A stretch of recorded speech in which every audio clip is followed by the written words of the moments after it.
बात करते हैं 12 नंबर डेफिनेशन की। 12 नंबर में महाविद्यालयों के बारे में डिफाइन किया गया है कि महाविद्यालय क्या है, कॉलेज क्या है। तो जान लेते हैं, वह संस्था जो इस अधिनियम के द्वारा निर्माण किया गया हो, ऐसा इंस्टीट्यूशन जो इस अधिनियम के द्वारा बनाया गया हो। इस अधिनियम के तहत यूनिवर्सिटी का तो गठन किया ही जाता है, साथ ही साथ महाविद्यालय कॉलेज का भी गठन किया जाता है। जो सारी कॉलेजेस हैं आपके ज़िले में, आप किसी भी ज़िले में पढ़ते होंगे तो आपके ज़िले में जितने भी कॉलेज हैं वो इस अधिनियम के द्वारा ही बनाई जाएंगी। इस अधिनियम के द्वारा ही उन कॉलेजेस का निर्माण किया जाएगा। और ये जो संस्था है वो यूनिवर्सिटी के अंडर में होंगी। जैसे आप सुने होंगे ना कि हमारी जो कॉलेज है, आप किसी भी कॉलेज में पढ़ते होंगे तो आपको कॉलेज के बारे में पता होगा अपने, कि हमारी जो यूनिवर्सिटी है, हमारा जो कॉलेज है वो किस यूनिवर्सिटी से एफिलिएटेड है, किस यूनिवर्सिटी से उसे संबद्धता प्राप्त है। तो ये क्या होता है, वही होता है कि जो कॉलेज होता है, हर कॉलेज किसी ना किसी यूनिवर्सिटी के अंडर में होता है, यूनिवर्सिटी से एफिलिएटेड होता है ना। यदि यूनिवर्सिटी से एफिलिएटेड नहीं होगा तो वो मान्यता प्राप्त नहीं है, वैलिड कॉलेज नहीं है, चाहे वो प्राइवेट हो चाहे वो गवर्नमेंट हो। 13 नंबर की डेफिनेशन क्या कह रही है, 13 नंबर में हेड ऑफ डिपार्टमेंट की बात की गई है, एचओडी की बात की गई है। विभागाध्यक्ष, विभागाध्यक्ष मतलब कि एक डिपार्टमेंट होगा। यूनिवर्सिटी में कई डिपार्टमेंट होते हैं, कॉलेज में भी कई डिपार्टमेंट होते हैं, कई क्या होते हैं, विभाग होते हैं। जैसे कि कला संकाय का विभाग होता है ना। जैसे कि आर्ट से संबंधित, जहाँ पे आर्ट के स्टूडेंट्स पढ़े जाते हैं, आर्ट की डिग्री जहाँ पे आर्ट से संबंधित विषय का संचालन किया जाता है ना। जैसे साइंस का डिपार्टमेंट हो, बायोलॉजी का डिपार्टमेंट हो गया, बॉटनी का, बायोलॉजी में बॉटनी का डिपार्टमेंट, जूलॉजी डिपार्टमेंट हो गया है ना। तो कई डिपार्टमेंट होते हैं, तो उस डिपार्टमेंट का जो हेड होगा वो कहलाएगा हेड ऑफ डिपार्टमेंट। एक पर्टिकुलर डिपार्टमेंट है, जैसे कि बॉटनी डिपार्टमेंट का जो हेड होगा वो होगा हेड ऑफ डिपार्टमेंट। मतलब बॉटनी डिपार्टमेंट का एचओडी कौन होगा, जो भी व्यक्ति को वहाँ पे बनाया जाएगा, है ना। तो एचओडी क्या होते हैं, एक विभाग के अध्यक्ष होते हैं। जो सबसे बड़े, मतलब कि सबसे बड़ा जो होता है, उस विभाग का जो सबसे बड़ा व्यक्ति होगा, सबसे बड़ा पद होगा, वह विभाग के अध्यक्ष का होगा, हेड ऑफ डिपार्टमेंट। तो ये 13 नंबर में दी गई है, याद रखिएगा, इंपॉर्टेंट। बात करते हैं 15वें नंबर की, विद्या परिषद। इट इज वेरी इंपॉर्टेंट, है ना। 15 नंबर में क्या बताया गया है, विद्या परिषद की बात की गई है। विद्या परिषद मतलब academic council. Academic council, academic council क्या होगी, जहाँ पे विद्या संबंधी एकेडमिक से रिलेटेड एक्टिविटीज़ होंगी, एकेडमिक से रिलेटेड प्रोसेस होंगी। जैसे कि जहाँ पे पढ़ाया जाएगा, है ना, जहाँ में मतलब स्टडी से संबंधित करिकुलम्स होंगे, वहाँ वो क्या होगी, विद्या परिषद। तो एक यूनिवर्सिटी में विद्या परिषद होनी चाहिए, वो धारा 4 के 15 नंबर में बताया गया है। 16 नंबर में विभाग की बात की गई है। विभाग का अर्थ है प्राध्ययन विभाग, सेंटर ऑफ स्टडी। मतलब कि एक सेंटर होगा किसका, स्टडीज का। जैसे कि आपको बॉटनी की, जैसे कि आपको बायोलॉजी से जो संबंधित सब्जेक्ट है, बॉटनी, आर्ट्स और कॉमर्स की, तो एक अलग अलग विभाग होगा, सभी का अलग अलग विभाग होगा। स्कूल वगैरह में ये नहीं होते हैं, डिपार्टमेंट्स नहीं होते हैं, लेकिन आप जैसे ही बड़े होते हैं, जैसे आप यूनिवर्सिटी में पढ़ते हैं, ग्रेजुएट होने आते हैं, तो आपको अलग अलग डिपार्टमेंट में जाके स्टडी करनी पड़ती है। तो ये है विभाग की डेफिनेशन। 17 नंबर में प्राध्यान विभाग की बात की गई है, ध्यान रखिएगा। 11 नंबर में प्राध्यान केंद्र की बात की गई थी, तो ये कंफ्यूजिंग है, पूछ सकता है, तो इसीलिए आपको याद करवाते चल रहे हैं। 11 नंबर में प्राध्यान केंद्र की बात की गई है, 17वें नंबर में प्राध्यान विभाग की बात की गई है, 1 नंबर में अध्ययन बोर्ड की बात की गई है। तो 1 नंबर में अध्ययन बोर्ड, 11वें नंबर में प्राध्यान केंद्र और 17वें नंबर में प्राध्यान विभाग। अध्ययन केंद्र या सेंटर ऑफ स्टडी, वो क्या था, स्कूल ऑफ स्टडीज, है ना। तो सेंटर ऑफ स्टडीज की बात की गई है, मतलब वहीं पे जहाँ पे पढ़ाई होगी, स्टडीज से संबंधित एक्टिविटीज होंगी। ऐसी संस्था जो इस एक्ट के तहत खोली गई हो, है ना, और सेकंड शेड्यूल के पार्ट फर्स्ट में आती हो विश्वविद्यालय कहलाएगी। सेंटर ऑफ स्टडीज क्या है? सेंटर ऑफ स्टडीज विश्वविद्यालय ही है।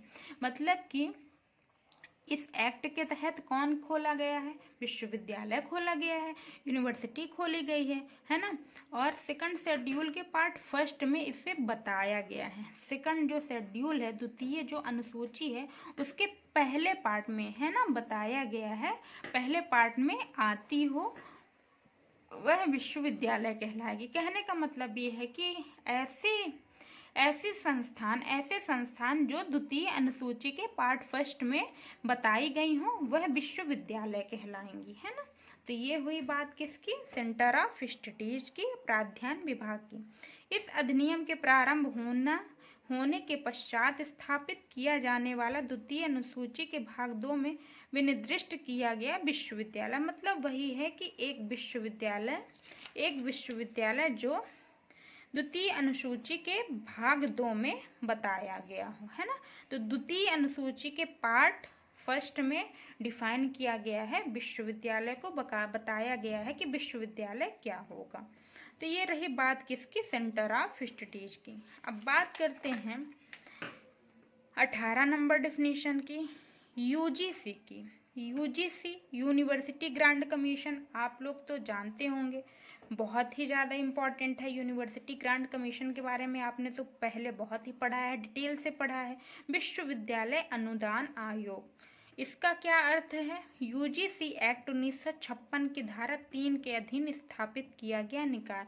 विश्वविद्यालय यूजीसी की जो एक्ट है, यूजीसी का भी अधिनियम है, अधिनियम 1956 में जो धारा 3 है उसके अधीन जो स्थापित किया गया निकाय होता है वह क्या कहलाता है? विश्वविद्यालय।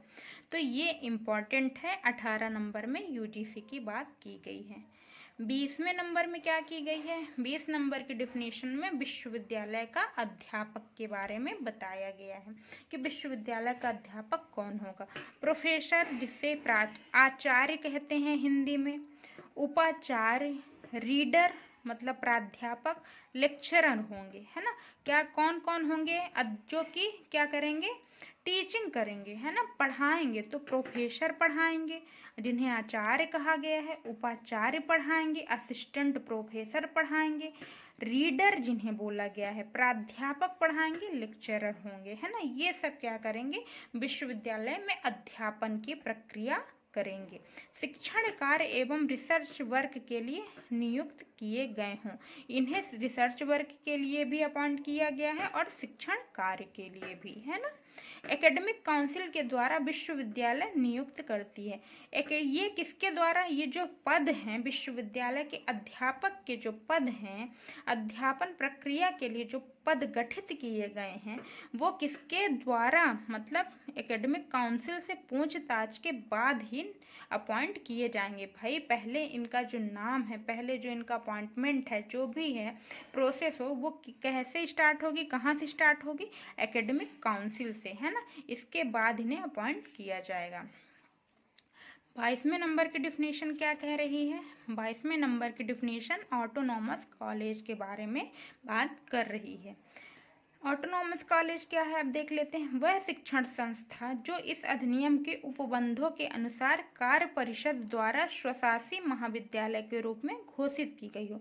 मतलब ऑटोनॉमस कॉलेज क्या होता है? उसका खुद का नियम होता है, खुद का मतलब कि अधिनियम, इसी अधिनियम के द्वारा स्थापित किया जाएगा। लेकिन इसकी जो कुछ प्रक्रियाएं होती हैं वो क्या होती हैं? खुद की होती हैं, स्वयं की। ये कुछ नियम बनाते हैं, उसी नियम के अनुसार क्या करते हैं? अपना कार्य करते हैं। जैसे परीक्षा का संचालन अपने नियम के अनुसार कर सकते हैं। ये कुछ कोर्स हैं वो खुद से चला सकते हैं, उन्हें यूनिवर्सिटी के पास पूछने जाना नहीं पड़ेगा, है ना। यूनिवर्सिटी से कुछ मामलों में ये मुक्त होते हैं, क्या करते हैं? इन्हें दबाव नहीं रहता है, तो इनके कुछ अपने अधिकार होते हैं। ये होते हैं ऑटोनॉमस कॉलेज। ये 22 नंबर में बताया गया है। 24 नंबर की बात करते हैं। बात करते हैं 24 नंबर डिफिनीशन की। 24 नंबर डिफिनीशन में संबंध महाविद्यालय के बारे में बात की गई है। मतलब जो कॉलेज एफिलिएटेड होगी यूनिवर्सिटी से, संबद्धता प्राप्त होगी यूनिवर्सिटी से, वह संस्था जिसे इस अधिनियम के तहत विश्वविद्यालय के विशेषाधिकार दिए गए हों। मतलब वह जो यूनिवर्सिटी है, वह जो कॉलेज है, जो वह संस्था है, इस अधिनियम के द्वारा गठित किया जाएगा। इस अधिनियम के द्वारा उसकी स्थापना की जाएगी और विश्वविद्यालय के कुछ अधिकार होंगे जो उसे प्राप्त होंगे। मतलब विश्वविद्यालय में कैसे परीक्षा का संचालन हो रहा है, किस प्रकार से उसकी संरचना है ना। तो सब कुछ अधिकार होंगे, सब कुछ नहीं, कुछ विशेष अधिकार होंगे जो इस महाविद्यालय को प्राप्त होंगे। बात करते हैं 25वें नंबर की डिफिनीशन की, जो कि इम्पोर्टेंट है। 25वें नंबर की डिफिनीशन है कोर्ट, सभा। बहुत ही इम्पोर्टेंट, बहुत ही ज़्यादा इम्पोर्टेंट है सभा। सभा का अर्थ है विश्वविद्यालय की सभा, विश्वविद्यालय का कोर्ट। ये बहुत ही इम्पोर्टेंट है। आगे जब बात होगी, है ना, संरचनाओं की, शक्तियों की स्थापना की, तब उसमें इसकी बात की जाएगी। अभी डिफिनीशन किस में दी गई है? 25वें नंबर में, है ना।